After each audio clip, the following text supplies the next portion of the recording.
రాజానగరం నియోజకవర్గం తెలుగుదేశం పార్టీ కంచుకోట అని చాలా మంది చెబుతుంటే విన్నాను.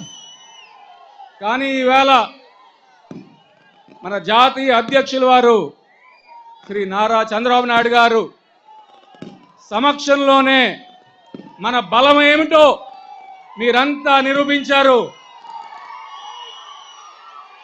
ఇది మన కంచుకోట కాదా? ఇది మన కంచుకోట కాదా? ఇది మన కంచుకోట కాదా? మీ ఉత్సాహం, మీ ఉత్తేజం అసలు నింగినంటే విధంగా ఈరోజు ఇంత భారీ సంఖ్యలో మీరంతా ఈ కార్యక్రమంలో పాల్గొన్నందుకు ప్రతి ఒక్కరికి పేరు పేరున పాదాభివందనాలు. మన ముందుకు వచ్చారు మన ప్రియతమ నాయకులు, మన చంద్రుడు. అభివృద్ధి అనే పదానికి మారు పేరు మన చంద్రబాబు నాయుడు గారు. అభివృద్ధే కాదు, సంక్షేమం కూడా ఎలా చేయాలో చేసి చూపించినటువంటి మహానాయకుడు మన చంద్రబాబు నాయుడు గారు. అభివృద్ధి, సంక్షేమం రెండు కూడా సమానంగా జోడెత్తుల వలె ఆ సత్తా గల నాయకుడు, నడపగల నాయకుడు ఎవరన్నా ఉన్నారంటే అది మన చంద్రబాబు నాయుడు గారే. ఒక పక్క మీరు చూస్తున్నారు విధ్వంసం చేస్తున్నటువంటి ప్రభుత్వం. మీకు అభివృద్ధి కావాలా, అరాచకం కావాలా అనేది రానున్న ఎన్నికల్లో నిర్ణయించుకోవాల్సిన విషయం. అభివృద్ధి కావాలా, అరాచకం కావాలా?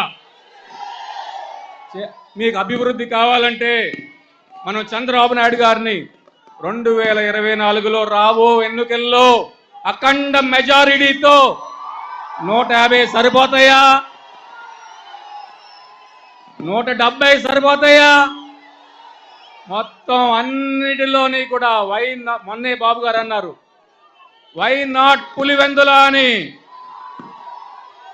ఎక్కడ పడితే అక్కడ తెలుగుదేశం జెండా ఎగరాలి. మీరు ఆ విధంగా కృషి చేయాలి. సంపద సృష్టించడంలో బాబు గారికే సాటి. గతంలో మనం చూసాం, హైదరాబాద్లో ఏ విధంగా సంపద సృష్టించారో మనమంతా చూసాం. అప్పుడు వేసినటువంటి పునాదులు ఈనాడు 20 లక్షల ఉద్యోగాలుగా మారాయి.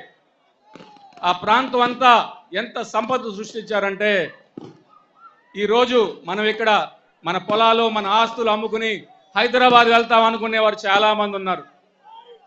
అదేవిధంగా అమరావతి చూసాం, ఎటువంటి పెట్టుబడి లేకుండా ఆ క్యాపిటల్ నిర్మించే పక్కా ప్రణాళిక రచించినటువంటి మహానాయకుడు మన చంద్రబాబు నాయుడు గారు. పక్క రాష్ట్రాలతో పోటీ పడి మరి కొత్తగా ఏర్పడిన రాష్ట్రానికి పెట్టుబడులు కానీ పరిశ్రమలు కానీ తెచ్చినటువంటి మహానాయకుడు మన చంద్రబాబు నాయుడు గారు. ఈ విషయాలన్నీ కూడా చరిత్రలో శాశ్వతంగా నిలిచిపోయేటటువంటి విషయాలు. అటువంటి మహానాయకుడు అంటే రాజకీయ నాయకుడుగా కాదు, ఒక రాజనీతిజ్ఞుడిగా ఎదిగినటువంటి మహానాయకుడు మన చంద్రబాబు నాయుడు గారు.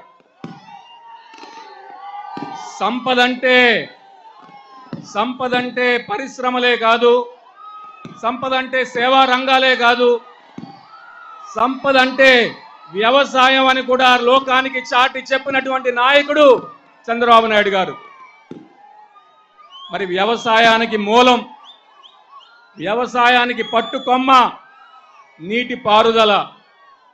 ఈ ప్రాంతంలో మనం ఎన్నో పథకాలు, లిఫ్ట్ ఇరిగేషన్ స్కీములు కానివ్వండి, రిజర్వాయర్లు కానివ్వండి, తెలుగుదేశం హయాంలో నిర్మించాం. అవన్నీ ఒకసారి మీకు గర్వంగా గుర్తు చేస్తున్నాం. రాజానగరం నియోజకవర్గం కోరుకొండలో ఇంత భారీ ఎత్తున ఆ లక్ష్మీ నరసింహస్వామి సాక్షిగా మీరంతా తరలి వచ్చినందుకు ప్రతి ఒక్కరికి పేరు పేరున హృదయపూర్వక నమస్కారాలు.